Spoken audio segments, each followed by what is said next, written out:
Hi viewers, this is Sri Ramulu, degree lecturer in physics. My YouTube channel is s.s space physics.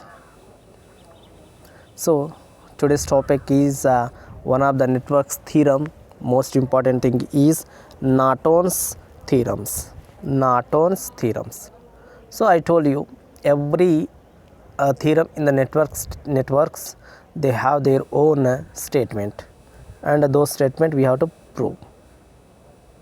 Now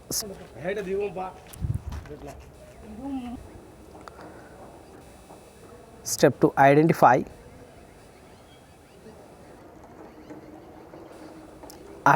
the two terminals of the network which it is to be Nortonized. Redraw the circuit, short circuiting to these two terminals. Okay, first identify. Yes, I identified. At this point I need Norton's equivalent current. So identified. Okay, now short circuit it. So in the second diagram it is short circuited like this. In this network, V is the voltage source, RA, RB, RC are the resistance, RL is the load resistance. Okay, it is RL. At RL only I am going to calculate Norton's current and Norton's resistance. Next, step 2. Step 2, find the current through the short circuited connection between two terminals identified in step 1. This is the Norton's equivalent current. Okay, what we have to calculate? Step 2 is for current only. Here IN we have to calculate through the short circuited connection only. Here short circuited connection it is. Now from this figure the resistance RB and RC are in parallel. The combination is in series with RA. Okay, RB and RC are parallel. Why? See here. Let the current is flowing with this battery. So this current flows through this through RA, but at this point it is dividing. As part of current flows in this direction, part of current flows in this direction. But if the current divides in the branch, then those two branches are in parallel. If current is not dividing, those two are in series, but here current is dividing means these two are in parallel, which is RC and RB are parallel to each other. Their combination is series with RA. Okay, next.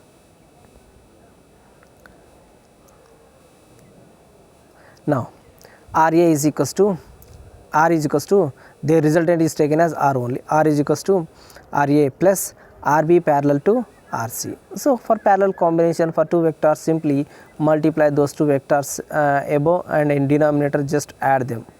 Okay, that is a parallel combination. So same thing is done here. Above multiplied, here multiplied, and here added. Let V be the voltage source across a voltage source, and R is the total resistance. Then the current from the source is, so we know the current I is equals to voltage by resistance according to Ohm's law. This resistance is total resistance. Voltage is already given here, just V only.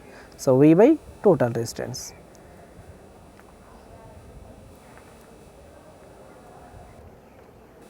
Next.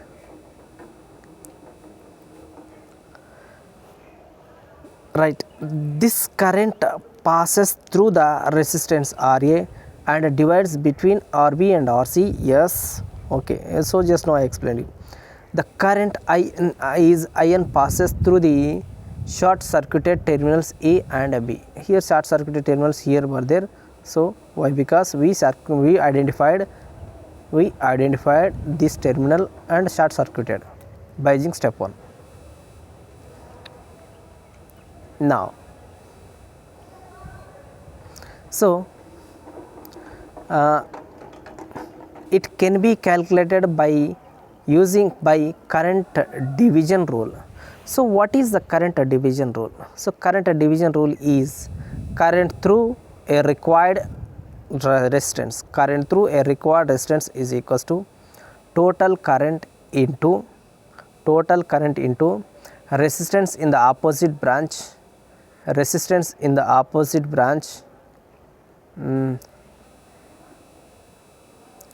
okay, let me write once again. Resistance in the opposite branch by resistance in the opposite branch plus resistance of required current, resistance of required branch. Okay, so it is a formula. Which formula it is? A current division rule. Current division rule is current through required resistance is equals to total current into resistance in opposite branch by resistance in opposite branch plus resistance of a required branch. Okay, required branch. This is the formula. So same formula is applied by using diagram. See how can we explain. And see here, it must be in opposite branch. It is also opposite branch. It is required branch. What I need here, current through this. But whatever current flowing through the this short circuited area, the same current flows through the RC also, isn't it? So and it to this opposite branch is RB only. Here opposite branch by opposite branch plus required branch is RC. Okay, so total current is I. It is a total current. This is a current division rule. Okay, so by using this current division rule, we got Norton's current IN is equals to I into RB by RB plus RC. Next, step 3. Redraw the original circuit replacing all voltage sources, means batteries, with their internal resistances and all current sources with open circuit, and also keep 2 terminals identified in step 1 open. So in step 1 we identified these 2, so that is why it is opened already. And what he is saying, current sources you must open them. So in this circuit diagram no current sources are there, so that is why no need to open. And redrawing by voltage sources is replaced by their internal resistance, means simply short circuit them. Here voltage source was there, so this voltage source is replaced by short circuiting. Okay friends, so see diagram clearly. Okay, next step 4. Step 2 and step 4 are important. Find the resistance between the 2 terminals identified in step 1. It is Norton's equivalent resistance. Okay, so in step 1 we identified 2 terminals. Now what we have to calculate? Now we have to calculate Norton's equivalent resistance. In this case, the value of Rn from the circuit is, how can we calculate from the circuit? See here. So the resultant resistance I am taking it as Norton's resistance, and see here, let the current initially there were here let it is but what we need here resultant resistance. So from this, if you go in this direction, suppose the current is flowing through RC, current is flowing, but at this point part of current is flowing this direction, part of current is flowing this direction. So that means current is dividing in RA and RB. So RA and RB are parallel to each other, isn't it? RA and RB. Suppose current is flowing like this, the current flows through RC, but at this point current dividing means part of current is flowing through RB, part of current flowing through RA. So that means these two are parallel to each other and their combination is series with RC. So that is written here. Okay friends, now see Rn. So RA is parallel to RB plus RC. Okay, parallel combination, you know, so this is the parallel combination, we have to write like this. Okay, the resultant is series with RC, so same thing is written. So simply first multiply above and divide, add below. Okay, step 4 over. Step 5 is draw Norton's equivalent circuit with the values of IN and Rn obtained in step 2 and step 4. Okay, so in step 2 we calculated IN, in step 4 we calculated Rn. Okay, and by using this what we have to do, we have to draw the circuit diagram, but to this current source, you must keep Rn with parallel, not in series.